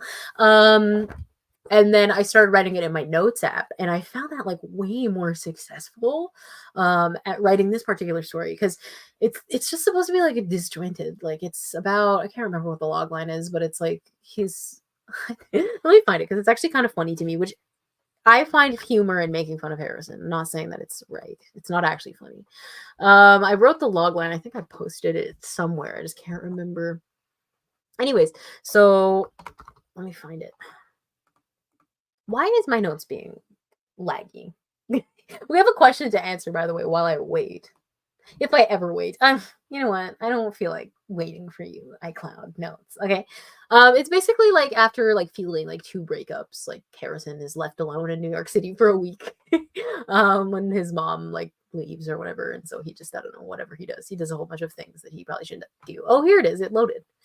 Fielding the remains. I thought this was good. That's why I wanted to read it. Fielding the remains of two breakups and at the genesis of a new life in Manhattan. Harrison, alone for a week in the city, is ready to. I'm not going to read the rest because that needs a trigger warning until he meets an older artist whose intensity provides the distraction he needs. But I thought it was a great logline. Um, anyways, we can talk about it later. I'm gonna catch up on your comments. Just scroll through Tumblr. That is so real. Okay, but actually writing this time, yeah, I just I didn't want to draft, so I didn't even finish my sentence. I was transcribing what was in this notebook. I wrote it in like, I don't know, early January, and I never put it in my computer. 53 words, got distracted more. I probably wrote about that much and then like pivoted out of Selma's ground too, so that's so real. Didn't write either, just started typing up a quote to post on Tumblr for real life by Brandon Taylor. I saw that you were reading that. I have been meaning to read some Brandon Taylor. I always borrow the books and then I never like I have the chance to read them. And I'm so wrong for that. 231 words done from Walmart Gremlin. Also, I noticed it, but is that a rainbow flag in the corner? Yes, it is. It is. It was from when I went to Pride in 2019. It's just in. I stuck it inside the record that's there. It's been there for a while. Um, who keeps leaving Harrison without adult supervision? I know. I was like, Susanna, like, girl, like, I know that like technically like he's an adult and like he can make his own decisions, but like, girl, like, this is not a good idea. It's kind of a cool concept because she leaves like the week right before his birthday, so she'll miss his birthday, and I think she feels really bad about it. And but I think I'm playing with that tension because they haven't really known each other for that long. It's been like a couple months. They reacquainted back at the end of August, and so Harrison's birthday is at the beginning of November, so this is taking place at the end of October. I forgot. Okay, me saying that out loud. Oh yeah, it's October. And so I think it's interesting because I'm playing with their like the really early beginnings, kind of their relationship of like learning to trust each other again. So she feels really bad for missing his birthday. Uh, a page handwritten. Oh, that's awesome. Winding down had like 4 sprints earlier. No, that's fair. Honestly, I did more writing than I should have today, considering I'm running off 4 hours of sleep. So 2 whole paragraphs. Yay. Okay. 158 words. I think this time the unblocking will stick. Rachel, you're single-handedly getting me out of my catastrophizing over my book this morning. Oh yeah, I'm so happy. Listen, sometimes we just need to be in like a group with other writers and like talk about it. I find like the sprints have been so helpful for that. Um, I love making fun of my characters. Yeah, I love making fun of Harrison in particular because like I love him very deeply. And if he was real, which he's in my head, he would know that. So I'm like, I can make fun of you. It's fine. I just find it funny when he's suffering. I'm sorry. I do. I do find it genuinely funny, which can make it kind of hard to write sometimes because something genuinely terrible will happen to Harrison, and I'm just like laughing at him, and I'm like, I need to take a second to like actually process the emotion because that's not actually funny. Anyways, ooh, is this an excerpt? Sorry, I was just reading it from Charlotte. Kind of like this. The friction she causes is so necessary. It brings attention to the survival mechanisms that once kept the royal family alive, but have now driven them too far inside themselves. Ooh, I love it. I love it. Yes. Driven them too far inside themselves. Oh, that's a great line. Need to put Harrison in one of those toddler leashes. Yeah, I think so. Lost Gods is like, it's just vignettes of him like meeting people, but like at the beginning, I think there would probably be like two people at the very beginning that I've already sort of started writing, and then he ends up meeting this man named Augustus. I haven't talked about this project at all, like besides on my side blog. So it's like it's very new probably for everybody else, but he ends up meeting this artist, like visual artist, who's like a sculptor named Augustus. And I think it's so interesting because like this is something I always say. Harrison is a visual artist. It just never seemed in character for him, but it's been that way for 10 years. Like one of the very first details about him is that he draws. And so like that stuck with him. So even in the literary canon, like if he was doing it in dystopian canon, he was doing it now. And so I think it's kind of interesting, like to put him in a little relationship, a little like situationship for a week with this like artist or whatever. It's so interesting. So yeah, we kind of end up sort of revolving around Augustus for a little bit. It's so different to Body Bag. It's like very quiet. His narrative is very quiet, which is so relieving, I should say. um Ooh, literally just made a long list of potential titles for later. That is the fact that you can make a list during a sprint, like of titles, like wow, that's awesome. Titles for me, like sometimes I'm like really on a roll with them, but I've never tried like just sitting down to like brainstorm them. Maybe not in a while. Thank you for being here. I hope I didn't miss you. You said bye. I'm behind on messages. I'm sorry. Um, did 6 different paragraphs, can't decide what to put where and what order to put stuff. Yes, I feel you. That was what I was doing in this print. I was like, how am I going to organize this? Because it's just random bits and bobs that I've been writing. Anyways, so I have to organize it. That's why I was like, let me just like, I have more stuff in other notebooks. I think I've gotten everything off my phone. So, but one thing I wanted to try, because I've written so much of it in the notes, I wanted to like honor the form of writing it in the notes and almost just like print a copy of what was in my notes. You know, like just put what's in my notes in chronological order. That I just been feeling like doing that. I don't know why. Because I have barely written any of it in the document. It's weird to see it formatted. I'm used to seeing it unformatted. Anyway, had to get a band-aid. No, cat bit my hand. Oh no. Been working on the first chapter for a while, but I had to work on the playlist part of the book. Ooh, playlist. We love playlists. Playlists are so helpful. In the middle of the spin, I was like, oh yeah, because the art I did of Harrison, it, like the caption just says like music playing. And I was like, what song is he listening to? Because I couldn't remember what he was listening to in the scene. And the scene I was transcribing from this notebook explains what song. And I was like, oh, that makes sense. Okay. Ooh, okay, so the excerpt we read before was background on Praline, my half-elf princess who's betrothed to the prince but falls for his sister. Oh, love. I love that concept. That's wonderful. Thanks. That's cool for sharing. Thank you. I put a playlist page in it. That's so cool. I think Katie Wismer, whose books I like, I read her series, The Marionettes. I think she puts playlists at the beginning of the books, which I think is super cool, to be honest. Jessa says, this is my first attempt at writing in my new character's perspective. I would miss what used to be, but it has always been this way. Dancing and invisible choreo, and we're waiting for part 2. I'm waiting like on the edge of my seat. Oh, here we go. Dancing an invisible choreo set up by an invisible source, pretending not to be seen because if you were, it would be more than a chore. Ooh, that's great. I love it. And the little rhyme at the end, more than a chore. That's cool. I like it. It sounds very nice to read. Thank you for sharing. Um, ooh, we're getting more. Reese says, if he were half as bold as he was a coward. I'm hoping I say this name right. Yeehun? I'm so sorry. Would have flipped the man off. It's a great name. I'm sorry. Please correct me. The only thing I got down before quitting. Oh, well, it's great. If you were half as bold as he was a coward. Yeah, I love that. It's a great contrast.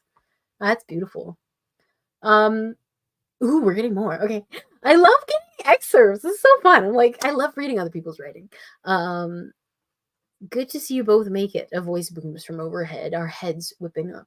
Gotta love villains being villains. Oh yeah. Oh yeah. We love when villains are villains. That's so cool. Thanks for sharing. We had a question that I started for later from Anime Fan. Question for everyone. Do you ever feel less creative when your ideas don't just come to you and are elements you have to actively search for? I do. I think because I'm a pantser and my process isn't, it really relies on like spontaneity and like the ideas coming as I'm writing. And for some people that might seem really scary, but like literally most of the ideas I get, it's like they just come to me on the fly. And that's just how my brain has always worked. So I find it harder when I'm like in a situation where I'm not sure where to go and I have to think about it. Those moments when you're a pantser, at least for me, and like you just randomly thought of something and it like carries you through the whole writing session. Those are my favorite writing sessions. Those are so fun. And I wish all of my writing sessions were like that. But yeah, you guys answer the question too. Do you ever feel less creative when your ideas don't just come to you and are elements you have to actively search for? I know that people with different processes, like I wonder what outliners feel about that because it's a different process. Anyway, so that was a cool question. Oh, you pronounced the J. Okay, so it's Yi Chun. Okay, I hope I'm saying it right. I hope. Thank you for correcting me.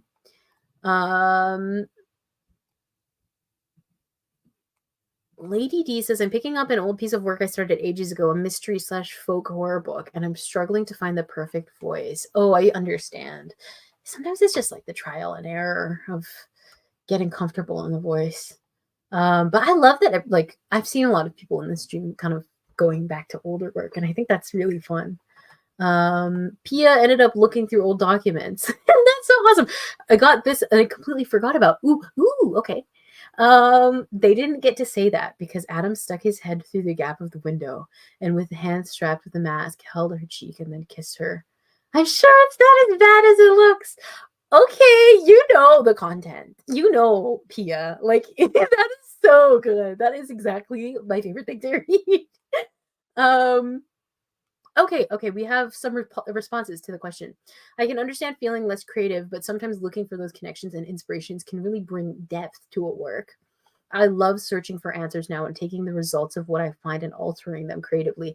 Yeah, I think I'm learning to do that a little more too. Like, I'm not a very good plot person. I kind of need to bounce ideas off of someone because my brain doesn't like logically think things like like before writing sessions. Usually when I'm in a writing session and I come up with an idea, it's fine. But like if I have to like think of something before, I struggle a lot. But I think there is kind of something beautiful in thinking about your stories. And like the little things that can kind of lead to plot.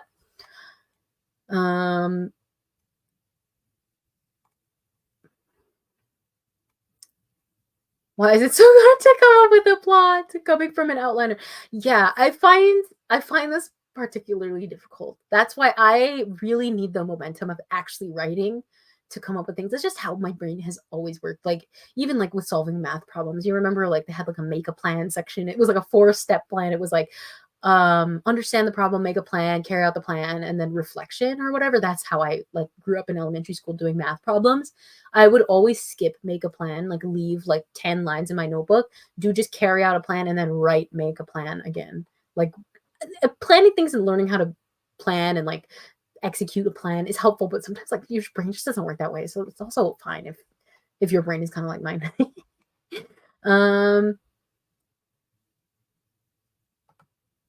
I usually scroll through Pinterest for my creative ideas. It helps sometimes, and I get sidetracked by Solangelo fan art. I don't think I have heard of that. Is that a ship? Is that a character? I'm interested. And I do like scrolling Pinterest for my ideas. I used to use Pinterest a lot more, but I think since like 2020 or so, like the algorithm has gotten really bad. Like to me, at least on my end, like the algorithm's quite biased where I'll just like pin one thing and that's all I'm getting. Where before it used to be more varied. I don't know what happened. um I see all your comments, by the way. I'm trying to catch up. Charlotte says, no, absolutely. I feel like the harder I try, the less progress I make. The most success I feel is when it just strikes me out of nowhere. I feel that too. I think my best work comes from when I'm struck out of nowhere.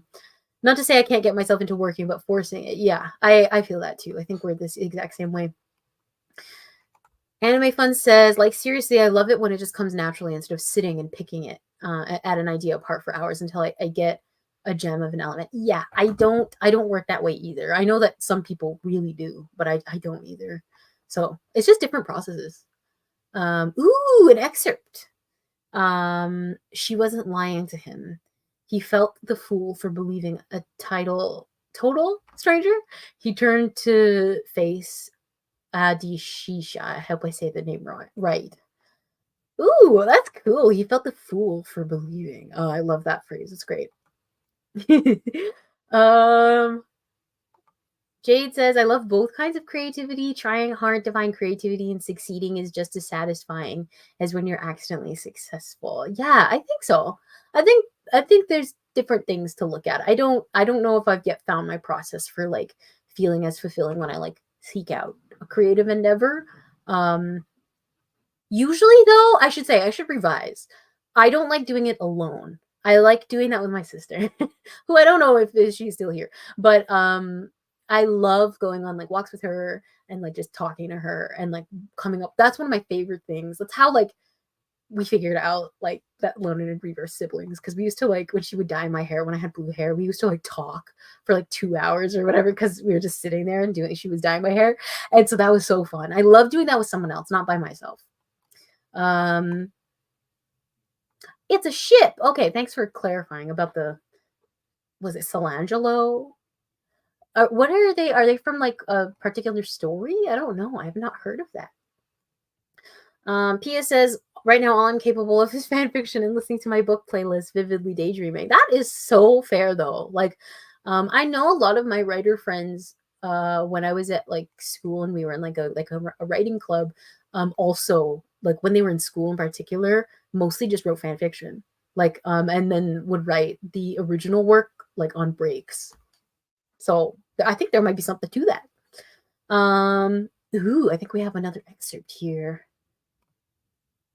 Mina, roses, acetone, and the musky sweetness of leaf rot, even long before her death, would nestle in the cotton of his shirt between the fibers and mingle with the dead skin cells on his shoulder. Wow, roses, acetone, and the musky sweetness of leaf rot. Dude, those are some good details. I love your writing. Wonderful. Ooh, we're getting another excerpt here. Abe mistook her silence as rejection. Would you have preferred it if you were marrying another Naga or perhaps another monster entirely with more fur and claws? He spat. Ooh, the intensity. We have another excerpt from Lady D. Andy was always shadowed by his sister. In life and death, as life opposes and facilitates death, so did Mina oppose Andy. Grease Bigos? I'm so sorry. And lavender soap. Your details are so good. I love those. Lavender. Beautiful. Oh, I feel so fake fan. So sorry. Because I'm like, P is literally here. And like, how did I not know? Like, and I did not know about those characters. Oh, I'm sorry. I always think about you, Pia, whenever PJ was mentioned. Um, have to go cuddle with my niece, but thank you for coming. And yay, I hope you have fun. And have a good weekend. Um, my excerpts are too long for the character limit. Oh no, you can send them in parts if you want. But yes, long sentences too, like great detriment. I love long sentences though; those are my favorite kinds of sentences. Um, maybe I have something. I'm gonna log off soon. But I want to find something. Ooh, no, I don't want to close the file. Thank you. Stay open. Yes, your influence. I really do associate you with the whole series. I used to have all of the books, like a box set of the books, but of the first series, but I don't have them anymore. um, but I'm kind of curious to read them. Mostly just because I'm curious, like to know the lore behind your OCs, Pia. Um, I'm like trying to find something to read from Lost Gods, but most of it's like not appropriate to read. So every single time I think I find something, I'm like, nope, I can't read that. Oh, there's a part where he's painting. I think I already put this on my. No, I don't think I read this on my channel. Okay, I can read this part. Couple sentences. Let's see. Let me just check this to make sure. Okay, this is Harrison painting. He's oil painting, which is like that's good that that's your preferred medium because I don't like oil paint. I'm an acrylic person actually, like through and through. I'm not. Yeah, maybe he actually is using acrylic paint. I can't remember, but I'm pretty sure it's oil. I always think about him using oil paint. Anyway, just as a visual artist, that kind of is interesting to me. Like, what is your artist character's favorite medium, and like, what does that say about them? Okay, so let me read. He's not sure where he starts. At first, he goes for Prussian blue, blocking in shapes the way an artist does, without knowing an end result is nearer than it appears. Sun from the wall of windows hazes the curtains, highlighting flecks of suspended dust so they look like snowflakes. The sound of tinkering in the kitchen as the artist puts on a pot of coffee. I constantly like refer to Augustus, like between Augustus and the artist, and I kind of just say him as both. I like the idea of keeping him kind of anonymous, but also I kind of needed his name, so now I have both. Anyway, so that's Lost Gods. Let me catch up on these comments. Yes, run-on sentences. We love them. They're so fun. They can be stories. I want to write a one-sentence story. Did you guys know that like one of Harrison's signatures in narrative in every single thing I've ever written in his point of view, there's always a paragraph long sentence. It's just his thing. Yes, I totally saw the mirroring, by the way, that you're mentioning here, Lady D, like of the structure. When you're reading the book and you're like, I actually don't think I want to put that on the internet. I feel bad. Maybe someplace else. Ooh, okay, we have more excerpts.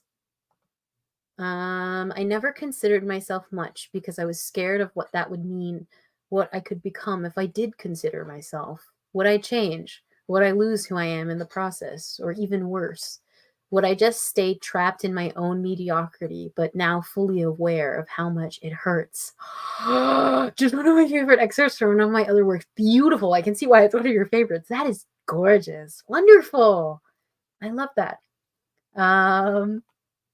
Guys in my excerpts, Adam and Pia Dad were originally PJO OCs. Now they have their own thing, but they are PJO OCs. Yeah, we love them. We love them so much. Run-on sentences with a point. Yes, exactly. I wouldn't even consider them run-on sentences. Isn't a run-on sentence? Maybe some of them are run-on sentences. Sometimes I just consider them long sentences. I'm not a great grammar person, but I thought a run-on sentence was like when it's a whole bunch of independent clauses. Am I wrong? I don't know. I always did badly at my grammar test. I'm good at grammar, like intuitively, but like reading grammar rules is kind of hard for me. I'm happy that you enjoyed hearing your work written out loud. I love doing it. It's fun. So thank you for sharing. And I always try to add as much detail as possible, make this story sticky like an elf trap so the reader can't get away. Oh, that is such a wonderful way to think about details. Wow. I'm going to think about that forever now. I'm trying to like to trap a reader. Oh man, I love that. That's great. Or something less sinister. Yeah, that's that. I mean, I like the elf trap. That's cool. Adam, my beautiful gay with a disorder. I thought it's a gay. Oh my god, guy with a disorder. I literally read that as gay. I was like imposing Harrison onto that sentence. That works too. I think. I was literally that's so funny. Yeah, no, he's the best. I love Adam. I miss when I was writing Adam into like the little Adam cameo into Body Back. That was so fun. Gaming works too. To be honest, I literally was like, yeah, that makes sense for Adam. Um, anyways, this was fun. I think I gotta log off now because my voice is starting to crack, as you can as you can hear. He's feeling queer about it. His ex. Oh, I love that. I can just take all of these comments, Pia, and I can just like slap them onto my character. Oh, we're getting excerpts. So first of all, I'll wait to read your excerpt. And then I will log off. Oh, and then we have a question. Okay, fine. Well, excerpt of that question. For anyone working on multiple projects at once, like me, do you have a different writing voice for each story? Yeah, usually it's about like style, but like because of the voice of the character, like the style might change a little. But overall, like it's me writing it. So for me, how I feel about this is like you can tell that probably it's my work, but in different character points of view, it's going to be different. Like, and I think it's really obvious if you read like Sunless Ground, you read like Harrison's point of view, which is like goofy voice, versus like Reeves, which is like literary fiction, like she'll kill you with like a glance kind of voice. You can tell the difference, but like you know it's me who was writing it. Yeah. I find myself having a different voice for the 4 stories I got. Well, that's also cool too. I know a lot of writers, like if you read some short story collections, you'll see how varied a writer's voice can get. I think it's so cool. Like the single author collections. Like one is more flowery while another's more straightforward. Yeah. Yeah. Well, I mean, when I was writing Changing States, that was the first time my voice like did something kind of like poetic, like in a prosaic way. Like I've always been quite poetic in my writing just because I love poetry, but I think there was something different in Jeremiah's voice, kind of ornate, that isn't there. So therefore, like the writing reads is a bit different. Pia says, yes, finding the character voice is one of my favorite parts of writing a new point of view. But I do hope it reads like my writing. Yeah, I think that's how I feel. Like it's like kind of under the same umbrella, but like varied, which is kind of how I like I don't want all my work necessarily to sound the same, though I think that's cool too.